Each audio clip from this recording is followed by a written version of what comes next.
Elton Anderson Jr. Thank you for joining me today. What's going on, Benjamin William Decker? Yep, that's the name. So I'm super excited to get to know you. I've been seeing some of the things that you've been doing.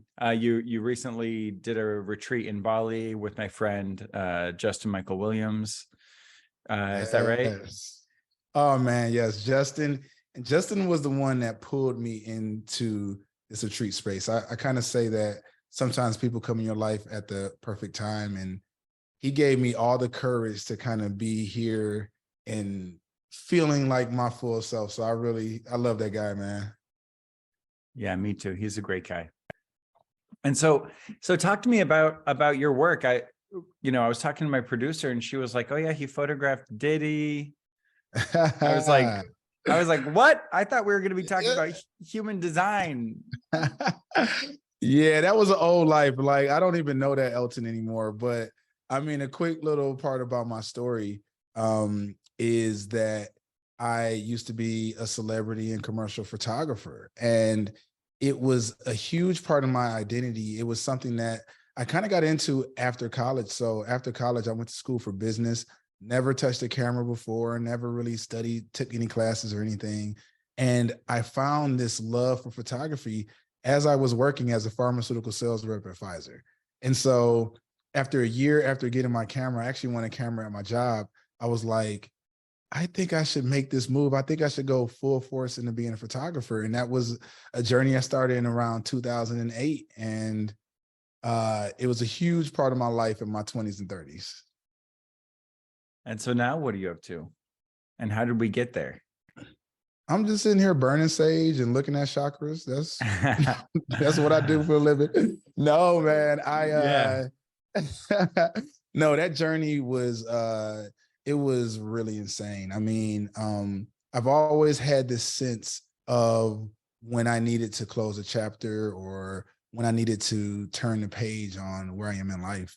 And I always tell this story of like, as a kid, my parents never had to push me. I was always pulling them into what I wanted to do and telling them, hey, this is where I'm going. I kind of feel like a bullet train sometimes. And like any bullet train, there may be some casualties, but along the way, you're getting to the destination. And so long story short, much like when I left photography to not left photography, but when I left corporate America to become a photographer, that was in 2008. So you got to think about where the scope of everything was in 2008, 2009. There was no Instagram. There was no Twitter. There was kind of Facebook, but there wasn't like this social media climate that we have today. So when I became a photographer, I did not see anybody who was a photographer. It was just like, it was like that blind faith where I had to really trust my intuition. And, as you know, intuition is like a muscle. The more that you follow it, the more that it gets stronger, and the stronger it gets, the more that you can't deny it. So as I went through my photography career, and it ended up taking me from behind the camera to in front of the camera. I've been in commercials for Chase Sapphire. I've been a television host. I hosted a travel show, which really fell into my love of travel, but I never really had a spiritual connection, Benjamin. It was weird. I never practiced any modalities of like meditation or breath work, like, which are huge today. Yoga, hated yoga.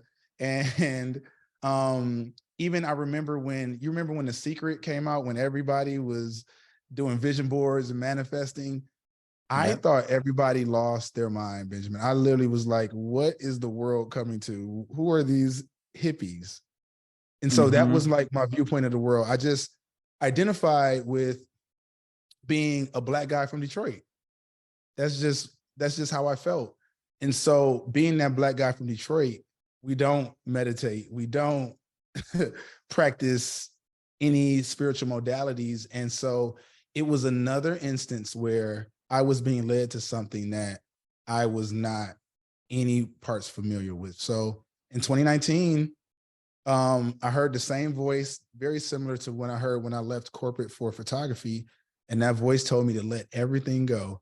I had the dream life I've always wanted. I had all the money, dream apartment, dream guys, a lot of friends, and I let it all go to start this journey. And this journey took me to 10 different countries in the middle of a pandemic.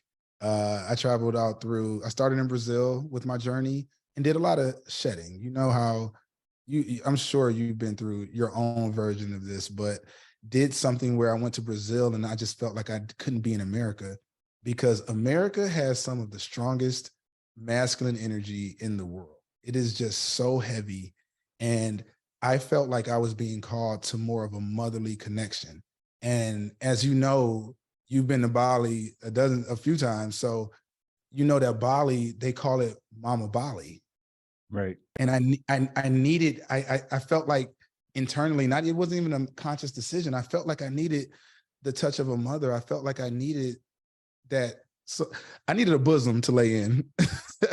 Yeah. And because when you're going through this process of awakening, of raising your vibration of consciousness, it was, for me, I think I got led to the perfect environment. And so right before the pandemic started, I was in India. I had finished traveling through different parts of Africa.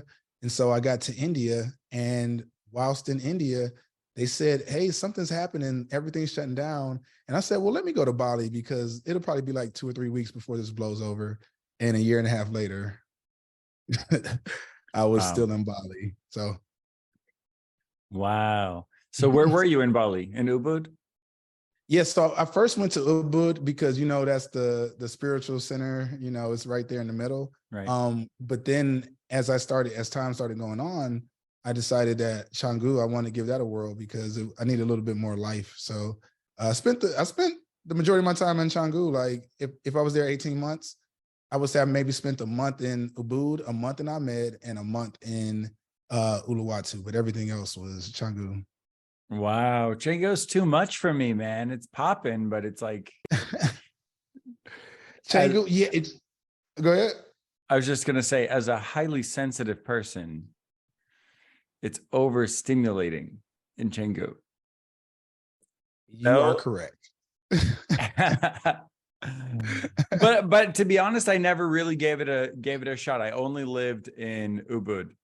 And Wow. And so I just basically did everything there. I did all the yoga and ecstatic dance and water temple purifications and all the, you know, all the things, all the Bali things. You're an Ubudian. Do you follow that page, Ubud on Acid?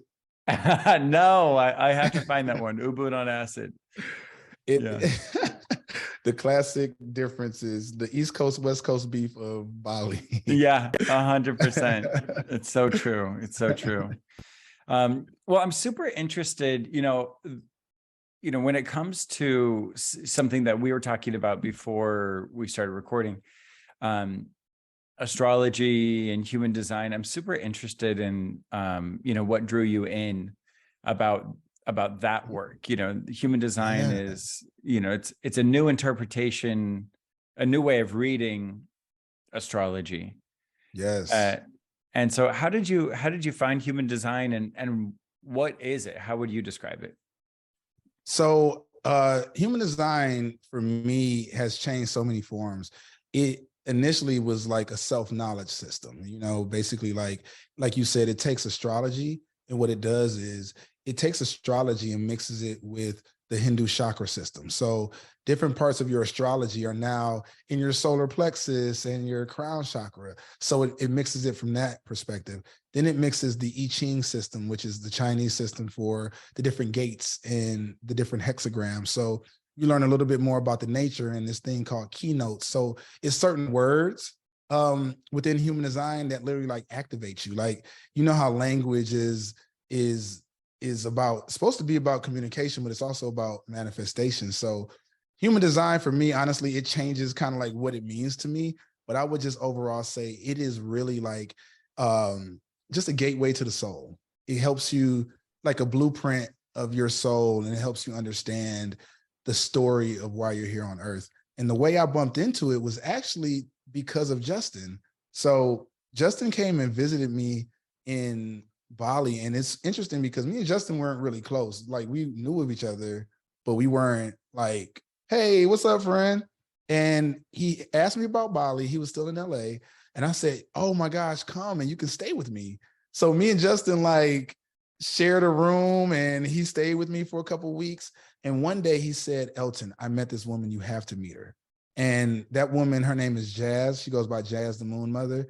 And when I met her, I was like, oh, I see why he wanted me to meet her. And I found out she was a human design reader.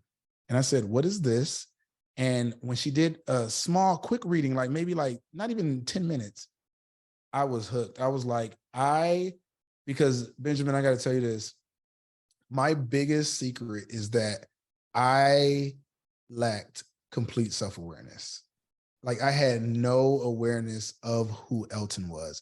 I knew who I was as a photographer. I knew who I was as a Black man. I knew who I was as all these different titles that we get, but I didn't know who I was as a soul. And so the first time I bumped up against human design, I got a peek into my soul and why I behave in the way I do. Why do I have the perspective and the awareness levels I have, and ultimately who I am as a spiritual being and a soul here on earth. So that was it for me. And so that caused you to just like go down the rabbit hole completely, full Oh my immersion, gosh. studying.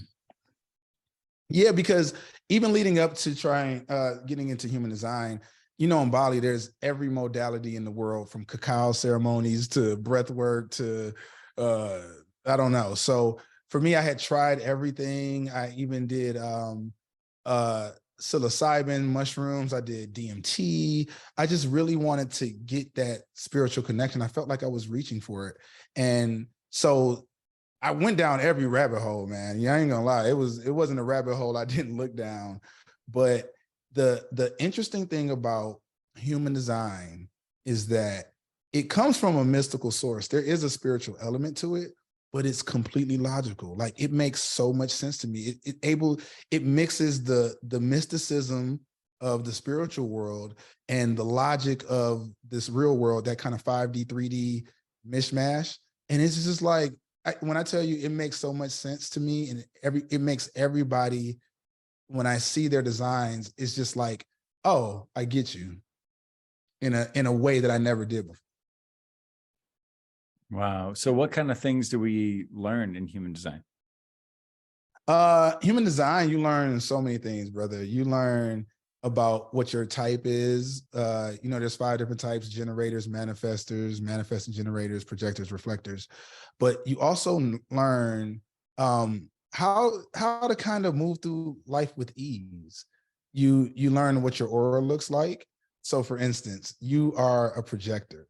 Did you know that? Are you familiar with human design to some extent? I am, to some extent. Yeah, I did know that that my type is projector. And what are you? I'm a projector.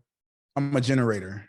Nice. Yes. And so I know you're saying nice, but I'm gonna tell you why it's nice.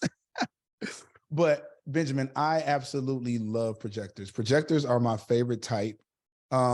Projectors are known as the guides to all of us. So you, as a projector, you make up 20% of the population of the world. And projectors are pretty much the people that can help us generators learn how to use our generator energy, our sacral energy. And so for you, when you think about projectors, some very popular projectors would be Barack Obama. I think he's like the perfect example of a projector, because think about it. When he became president, where did he come from? It was like, was he a teacher or something? Like, he was like a camp counselor. And then next thing you know, it's like, wow, where did you come from? And that's because as a projector, your aura is focused and absorbing. So it's like this greenish aura. And what it does is, when you meet people, your energy, your aura focuses on the best qualities of people. So you tap into people's souls as soon as you meet them. You may not even realize it. And what you do is, when you're around the right people, you'll absorb that good energy. I kind of call you guys good energy vampires, because you can You can always tell when somebody has a good vibe, but you need to know that in order to guide us to better places in society. Mm-hmm. And So so, go ahead. so I've heard that a projector needs to be around generators and manifestors and manifesting generators. I've also heard that projectors need lots of downtime. Mm-hmm. Yeah, yeah. Naps. You need your rest. You need your naps. I also call projectors. It's kind of like that rich auntie energy. It's like the rich aunt that comes. She doesn't have kids, but she comes in town and she's fabulous and she just is a light. And then she leaves. And so, as a projector, your signature theme is actually success. So the more that you get invitations, because everybody will invite you, people will meet you and be like, oh my gosh, I need you here. And all you have to do is respond to the correct invitations. And so that's opposite kind of a generator, because as a generator, we are meant to listen to our sacral chakras and respond to the things that we bring in. So for us, life like shows up. And then as life shows up, then we are meant to correctly choose which things that we should go forth and give our energy to and which things we shouldn't. And so that response, that decision is made strictly through our guts. So, a lot of times people think that they have to make decisions through their minds. The mind is the worst decision-making tool in the world. The mind is really good for romanticizing and reminiscing and dreaming, but it's not really good for decision making. And so when I got into human design, I just learned the correct way to make decisions, and it just gives your life this flow. It's really dope. And so do the different types have different ways of approaching decisions? Yeah, so it's not so much a type thing, which is interesting. It kind of is. It would be too much to go into, but it's more about an authority, right? So Okay. as a projector can have up to 5 different types or 6 different types of authorities. So you can be a mental projector where your authority is through the mind and you have to project it out. You can be an emotional projector where your emotions kind of tell you what's going on. And in your case, you're a splenic projector. And so splenic projectors, they are all about listening to your instincts. So you have a ton of gates in your spleen. And so your instincts are like always spot on. And so you almost can serve as almost like a wellness barometer for people. Has that come up in your life? Like you just automatically know kind of like what's best for people health wise or wellness wise? Of course. Yeah. I mean, before I became a meditation teacher and doing this kind of work, which was about 2012. Before that, I was a publicist. So I worked in celebrity PR. So kind of a similar transition there as you. But the work as a publicist, I was always, it was like I had a magic power where it was like a client came to me and I knew just what to do, just how to, basically level them up, making them look as, enhancing their authentic goodness, not just like making them look good and it's fake, but really like embracing their, their actual innate qualities, so it was actually, as soon as I started to learn about that and being a projector, it made perfect sense. And then, it's easy for me, and it's easy for me to tell how someone's feeling, or I'll enter an environment and I'll be like, that's a no, bye. I'll like I'll instinctually, like instantaneously be like, I need to be not here. I need to be somewhere else, Yes. or I should go there, and it's very, very natural. It's a little more challenging when in relationships, because like, if I'm going somewhere with my partner, he really wants to be there. He wants to be engaged, wants to be super social. And I walk in and get a splenic no.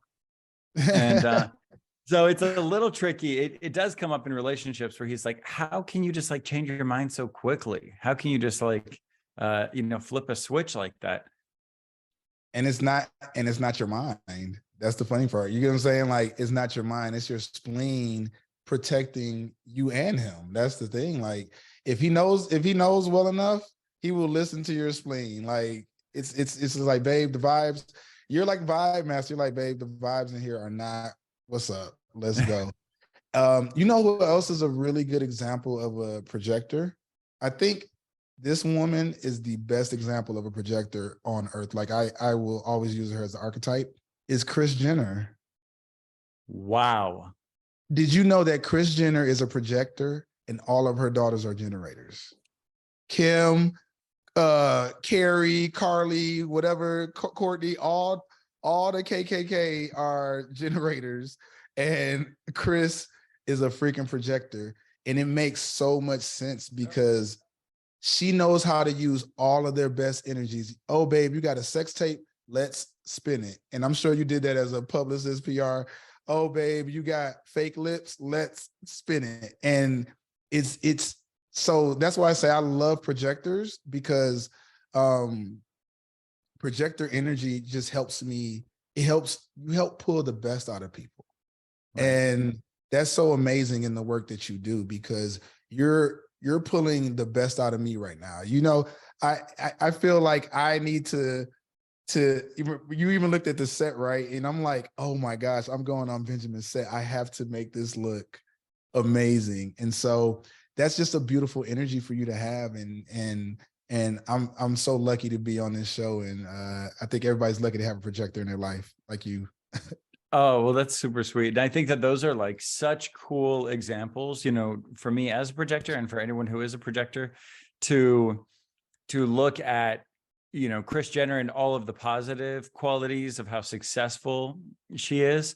And also to look at Barack Obama. I see that like the world or the nation or the masses experienced something really special. I mean, Barack Obama was a really uniquely special president, and not just because he was the first Black president, because of who he was and how he approached every conversation. He was such a respectful, classy, present, clear-minded, thoughtful person. And he did, as a projector, he did bring out, I think, the best in a lot of people. I think he was very inspiring, It is such a beautiful energy. Remember, I said it's focused and absorbing. So you think about his campaign, it was hope. So he focused on hope. And that's something that everybody can get behind. The whole world can get behind hope, because it allows space for so much more to come in. So yeah, I think that energy is really needed right now. And I think as we keep moving forward, there'll be a lot more projectors that will step up into the spaces of leadership that we really need, for sure. Well, yeah. And I think it's really cool. The more we learn about ourselves, we can, it's like we have all of our childhood conditioning, like the things that we go through and the things that we experience as children sometimes make us think, oh, I want to go be a star, or I want to go be, this career or that career. And then when we really learn more about ourselves, I've found human design, everything I've heard about it has been like really, it resonated a lot, for a lot of different people, so it's like reflecting on the different qualities and like where your authority is, whether it's like emotional or splenic authority, or, all of those different things, and the strategy too. It's like, there's with a projector, it's waiting. I think is it all projectors, or is it just me? Wait to be invited. All projectors are, waiting for the invitation. Yep. And so that strategy, imagine that. It's like you could just chill. And it's very important for projectors to be very authentic, because the more authentic you are, people can feel that energy. And it's almost like that's how you strengthen the invitations. So it's so many deeper techniques into it.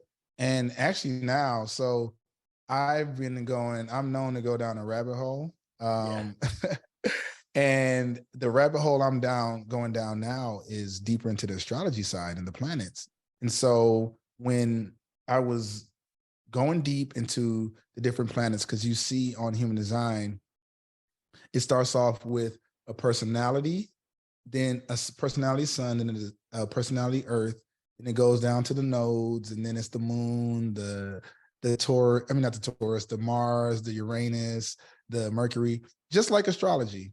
And the interesting thing that I found is that the deeper you go into it, the more information that you can get and the more kind of guidance that you can get. And so I'm so excited. I want to talk about why, or the new thing that I'm starting. So yes, I'm doing retreats, and yes, I am creating courses, but I just started a school. Congratulations. For people to learn. Thank you. I just started a school for human design, and I call it a school because it's a community. It's definitely a community, but it is on a platform called School, SKOOL. And I was thinking of a name. I said, what is a good name for this thing? Like, I don't want to call it Human Design Academy or HD University. And so the planet that has stuck out to me the most in the human design system is a planet called Uranus, insert joke here. And the Uranus is called in astrology the Great Awakener. And so Uranus rotates around or orbits the sun, and to do a full orbit, it takes 84 Earth years. And so in 1781, it was discovered. 1781 is also the same year that we as humans were said to have switched from 7-centered beings to 9-centered beings. So that's why you see on the human design chart, there's like 9 chakras versus 7. And so Uranus is like huge in human design. It's almost like when Uranus was discovered, that is when we shifted into these new beings that live 84 years. And so the half-life of 84 is around 38 to 44 years. And so that's when people have their midlife crises. And so a midlife crisis is so spiritual. People don't even realize it. There's so many people. And wait, how old are you now? You about what, 35, 34? 35, yeah. 35. So yeah, so you're creeping up on that age, that Uranus opposition. And so what happens during that time, from the ages of 38 to 44, you shift from your south node to your north node. And that shift can be as devastating as mine was, or it can be as spiritually free as some other people's, but it just depends on your level of resistance to that change. And so what I realized is that the more that I resisted stepping into this spiritual space, the harder it got. Like the lessons from the universe got harder and harder. The synchronicities got bigger and bigger, because it says, we have to get you to the other side of this node, to the other side of this Uranus opposition. And the universe will work so hard to get you to where you need to be. And that's why surrender during this time period in your life is so important. So I decided to call my school Uranian University. Love that. Because it is meant for people that are in the shift, to help you let go of that resistance and surrender to the potentiality of your soul. So that's the story of the school. Yeah, I love that. And that's like one of the core things that I always think is so important with meditation, is like letting go of resistance, accepting things as they are. And once you can find some level of acceptance for the reality of things as they are, you have like that shot to engage. Yeah. You can start to get busy in there, like once you see what you're really dealing with. But it's so scary. As a meditation leader and just spiritual leader overall, what do you see? How do you help people get through that resistance? It's about finding the relaxation in the body and openness in the mind. And so if you can communicate with your intellect and say, okay, like, let's be open. let's just like start to cut off some of these stories that have all these ends in sight. You know, a lot of times the language we use will thwart progress, you know. So it's like you soften that language up, and then you relax the body and you feel into it, and it's literally letting go of resistance to what's happening right now, you know. And there's all kinds of like sexual metaphors too, where it's like relaxing into the experience. You can actually have like intimacy with somebody. You can actually, you know, the experience becomes more authentic and more passionate the more you can relax into it, you know, and allow any strangeness or newness, you know, or even discomfort to be there, you know. Allowing it to be there and just breathing through it like changes so much. It's super simple, but the magic happens when you're feeling it. When something's scary, it's scary, you know, like right now in the now moment. When it's scary is when you breathe. You know, when you relax. So, you know, it's simple, but it is like a deeply advanced state to be able to access, you know. It is, and it's funny. We're gonna go a little bit adult. We're not gonna go XXX, but we're gonna go R-rated right now. Okay. And PG-13. But it's funny that you brought up the analogy of like how it's sexual in a sense, right? And I'm looking at your human design, and like I said, each gate has different. Did you want to see it, or we should just we could talk later, whatever you think. Just tell me about it. Okay, so I'm looking at your design, and each gate has certain different information. There's 64 different gates, and they're all a part of the I Ching. And so there are 2 gates in the human design system that make you a little bit more sexual than others. And I call them the freak gates. And you have one of them. Well, at least it's only one and not both. And it's interesting though, it's called gate 6, and it's the gate of friction, and it's in the emotional solar plexus. So for you, it's one half of I have it too. So like I said, it's one half of the channel of sexuality and reproduction. And so it goes from the sacral chakra to the emotional center, and it's the masculine reaching for the feminine. And so the 6th gate happens to be the feminine side. And so because it's the emotional side, and what it does is the most powerful emotional energy. So what it does is it subconsciously creates conflicts to inspire sexual reproduction and mating, because that's the energy that keeps the tribe going. Like the tribe has to move through reproduction. So anyway, I just wanted to bring that up. And so whenever I see somebody with 6th gate, I'm like, I see you, friend. I see you over there. Yeah, the first astrological reading I had, they were like, you've got a lot of Scorpio and a lot of Libra in this chart. Yes, sir. I am too. I too have a lot of Scorpio, so I get it. What's your sign? Wait, Libra. You're a Libra. Yep. Yep. Libra with a Scorpio moon and Scorpio rising. Wow. And I have a Scorpio rising, but I'm Pisces Pisces sun, Cancer moon, Scorpio rising, so I'm triple water. Nice. So you already know what my life is like. Totally. Well, this is super interesting. I mean, you've got the Uranian University going, and what is that going to be? People learning how to read human design for themselves and others? No, so it's a little bit better than that. That can be an element, but literally I am teaching people how to hack their design. That's all I'm doing. So it's a place where, you know, you can call it cheat codes, you can call it the secrets, but I have been using human design to really inspire more abundance into my life. I wanted to promote healing. I went through a lot of emotional, traumatic things over the last few years. And so I really needed to heal. And honestly, I needed it to really point me to my purpose.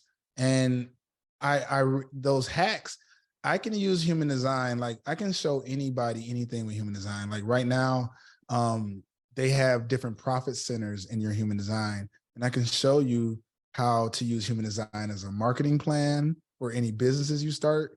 I have another course called the Intentional Influencer. So it teaches you how to find what type of content to make. Like some people are better for YouTube. Like some people are designed for YouTube. Some people are designed for Clubhouse. Some people are better at Twitter, you know?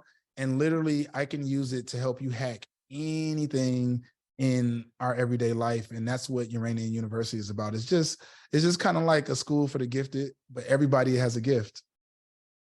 I love that. Okay, so I'm going to be dropping the link to join the Yeah. Uranian University here in the show notes so people can link up with you, learn to hack their human design. What would, if there's any kind of tip or words of inspiration you want to leave us with, you know, what's the most helpful inspiration you've got for you? I have a few, but I would say just off the top of my head is that you create the energy that you experience. I want to empower people. And when I say that, I want to empower people to understand that the type of energy that you have in your life, you can change it. That's how powerful everybody is. My podcast now is called Elton Energy. My nickname is L with the number 10 because Elton, get it? Yeah. But I call it Elton Energy because we talk a lot about mental health in this sphere. A lot of people are big on therapy and things like that.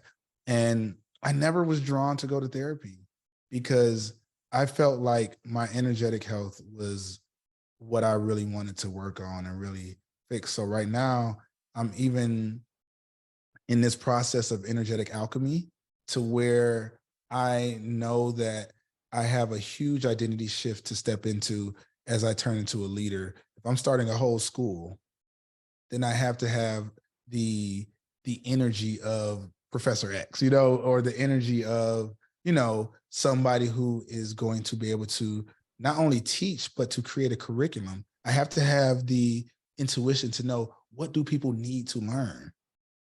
Not just what am I going to teach you, but what is going to help you unlock your soul's potential? And so I just want to be in that embodiment of somebody who's taking responsibility for a lot of different souls. And so any soul that comes into Uranian University, I understand that I will be responsible for their journey in some part.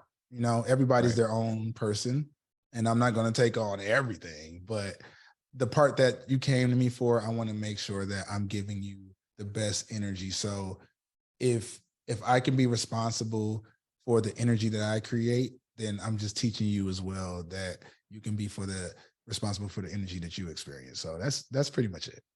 Yeah, I love that. Yeah, I think that's great. And it's so important to take that full responsibility when you're creating something like that. And I love that you're doing that. There's a lot of integrity there. Yes, man. Yes. I'm so excited. I've never done anything this big before. And I think that I am scared shitless. And that fear is the best motivation, because the more scared I am, the more fear I have, the more that I will have to do the research and do the trial and error to make sure that I know what I'm talking about when I get in front of anybody. So, yeah, man. Yeah. Yeah. And going deep into that practice, embodiment, like you said, the Professor Dumbledore, the Professor X. Oh yeah, Dumbledore. Which one? Am I giving more? Wait, who played Dumbledore? Who's the actor? Is that? I can't remember his name, but the new Dumbledore is Magneto. That's what I was saying. Yeah. So Yeah. Dumbledore and but he was Professor X. That's what I was thinking. Ian McKellen. Yeah. Sir Ian McKellen. So yeah, Dumbledore or Professor X. I like Very that. nice. I love those. I can see it. I love those archetypes for you. Oh man, thank you so much, brother. Yeah, thanks for joining me today. And let's actually just do this again. Let's keep the conversation rolling.